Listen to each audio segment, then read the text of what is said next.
राजनगर नाम का एक राज्य था और वहां के राजा अर्जुन सिंह थे। राजनगर बहुत ही खुशहाल और धनवान नगर था। राजा अर्जुन सिंह अपने नगर की प्रजा को अपने परिवार की तरह रखते थे। वो अपने नगर के लोगों की हर जरूरत का ध्यान रखते थे और उस नगर की प्रजा भी राजा को अपना भगवान मानती थी। राजा अर्जुन सिंह को शिकार करना बहुत पसंद था। राजा के नगर में किसी चीज की कमी नहीं थी, लेकिन राजा को एक ही चिंता थी कि अभी तक राजा के बेटे की शादी नहीं हुई थी। वो रात दिन इसी चिंता में रहता था।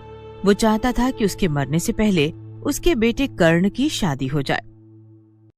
कर्ण को बहुत सी राजकुमारियां दिखाईं, लेकिन उन राजकुमारियों में से युवराज कर्ण को कोई भी राजकुमारी पसंद नहीं आती थी। एक दिन राजा चिंता में अपने सिंहासन पर बैठा हुआ था। तभी मंत्री ने राजा से पूछा, महाराज, आप किस चिंता में हैं? मंत्री जी, मैं राजकुमार कर्ण की शादी को लेकर चिंतित हूँ, क्योंकि राजकुमार कर्ण को कोई भी कन्या शादी के लिए पसंद नहीं आती। तो महाराज, आप एक बार इस बात पर राजकुमार से चर्चा कर लीजिए, शायद उन्हें किसी और कन्या की तलाश हो। मंत्री जी, आप सही कह रहे हैं, मैं एक बार राजकुमार से बात करता हूँ। ऐसा कहकर राजा वहाँ से सीधा राजकुमार के कमरे में चला जाता है। राजकुमार कर्ण, मुझे आपसे आपकी शादी के बारे में बात करनी है। आप मुझे बताइए कि आपको कैसी लड़की चाहिए, क्योंकि आपको मैंने कितनी कन्याओं से मिलवाया है, लेकिन आपको उनमें से कोई भी कन्या पसंद नहीं आई है। आप बताइए कि आपको कैसी कन्या पसंद है, मैं आपके लिए वैसी ही कन्या की तलाश करूंगा। पिताजी, मुझे ऐसी लड़की पसंद है जिसे हमारी दौलत शोहरत से प्यार ना हो और ना ही इस महल से, और वो दिल की साफ होनी चाहिए, आपकी और माँ की सेवा कर सके और हमारी प्रजा को भी अपने परिवार जैसा माने। पिताजी, मैं ऐसी कन्या से विवाह करना चाहता हूँ। तब राजा मुस्कुराते हुए बोला, बेटा, ऐसी कन्या तो तुमको खुद ढूंढनी पड़ेगी, वो भी एक गरीब इंसान बनकर। राजकुमार को राजा का ये सुझाव बहुत अच्छा लगा। पिताजी, मैं कल सुबह ही ऐसी कन्या की तलाश में निकल जाऊंगा। राजकुमार सुबह जल्दी उठा और गरीबों के जैसी पोशाक पहनी और उनके जैसा भेष बनाकर कन्या की तलाश में महल से बाहर निकल गया। इस बीच राजकुमार को कई कन्याएं मिली, लेकिन उनमें से कोई भी कन्या पसंद नहीं आई। हर कन्या को अपने जीवन साथी को लेकर बड़े ख्वाब थे और ये सब राजकुमार को पसंद नहीं आ रहा था। ऐसे ही कुछ दिन बीत गए। राजकुमार के महल ना पहुंचने पर राजा बहुत चिंतित हो गए। उन्होंने राजकुमार की तलाश करने के लिए मंत्री से कहा कि सैनिक को भेजकर राजकुमार की तलाश करवाओ। सैनिक ने पूरे गांव में ढूंढा। तब एक सैनिक ने देखा कि राजकुमार एक पेड़ के नीचे थक हार के बैठा हुआ था।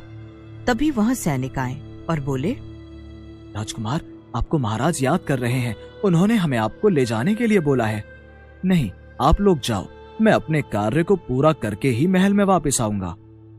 ये सुनकर सारे सैनिक वहां से वापस महल चले जाते हैं कि थोड़ी देर बाद राजकुमार के आगे से कुछ सिपाही और एक डोली जाती दिखाई देती है। राजकुमार ने तभी उनमें से एक सिपाही से पूछा, इस डोली में कौन है? रामगढ़ नगर की राजकुमारी राधा बैठी हुई है। राजकुमारी, कहाँ जा रही हैं? पास ही में एक आश्रम में है, वहाँ पर गुरुजी के दर्शन करने जा रही हैं। ये बोल के वो सब वहाँ से चले गए। राजकुमार उस राजकुमारी को देखने के लिए बड़ा ही उतावला हो रहा था। राजकुमार ने उस राजकुमारी के डोली के पीछे पीछे चलना शुरू कर दिया और जब तक वो सब आश्रम नहीं पहुंचे तब तक राजकुमार भी उनके पीछे चलता रहा। जैसे ही राजकुमारी उस डोली में से उतरी तो राजकुमारी को देखकर राजकुमार हैरान हो गया और काफी समय तक राजकुमारी को प्यार भरी नजरों से देखता रहा।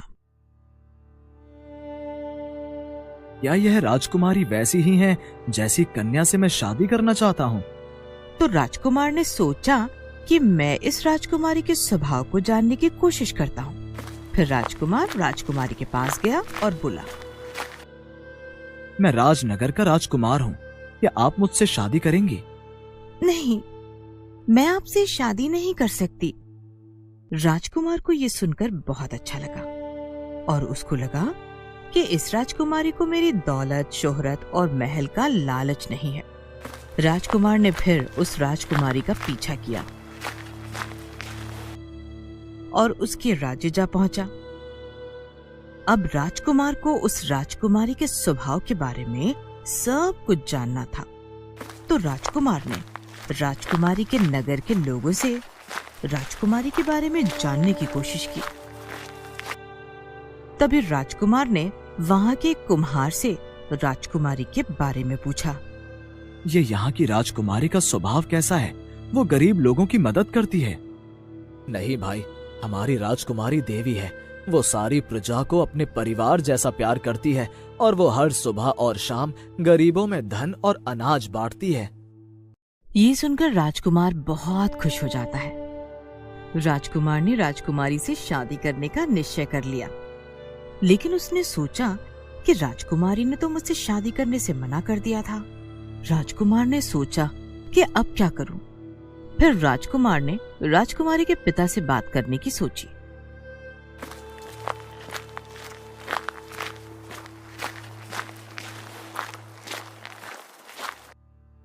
मैं आपकी बेटी से शादी करना चाहता हूँ। हमारी बेटी को अगर तुम पसंद आए तो हम शादी के लिए राजी हो जाएंगे। राजकुमारी जी, मैं आपसे शादी करना चाहता हूँ। राजकुमारी ने राजकुमार के सामने 3 शर्तें रखी। पहली शर्त, आपको मुझे तीरंदाजी में हराना होगा। ठीक है, मुझे ये शर्त मंजूर है। राजकुमार ने राजकुमारी को तीरंदाजी में हरा दिया। फिर राजकुमारी ने राजकुमार के सामने दूसरी शर्त रखी। आपको अगर मुझसे शादी करनी है तो आपको प्रजा में से किसी एक इंसान की हत्या करनी होगी। क्या? ये आप क्या बोल रही हो? मैं ऐसा कुछ नहीं करूंगा। मैं ये शादी नहीं करूंगा क्योंकि ये प्रजा मेरे लिए मेरा परिवार है। मैं उनकी हत्या नहीं कर सकता। ये सुनकर राजकुमारी खुश हो गई। आप दूसरी शर्त भी जीत गए। मैं आपकी परीक्षा ले रही थी कि आप अपनी प्रजा से प्यार करते हो या नहीं। अब आपको तीसरी और आखिरी शर्त पूरी करनी होगी। तो बताइए, वो रखता हमेशा वायु शुद्ध, फल भी देकर जो हमेशा पेट भरे, मानव बना है उसका सबसे बड़ा दुश्मन, फिर भी वो हमेशा उपकार करे। राजकुमार थोड़ा सोचने लगा। थोड़ी देर सोच विचार करने के बाद राजकुमार ने कहा, ठीक है, मैं इसका भी जवाब देता हूँ और इसका जवाब है पेड़। ये सुनकर राजकुमारी खुश हो गई। आपने सभी प्रश्नों का सही जवाब दिया है। अब मैं आपसे शादी के लिए राजी हूँ। फिर राजकुमार ने राजकुमारी से शादी कर ली और राजकुमारी को अपने साथ महल ले गया और वहाँ वो सब साथ में अपना जीवन हंसी खुशी बिताने लगे।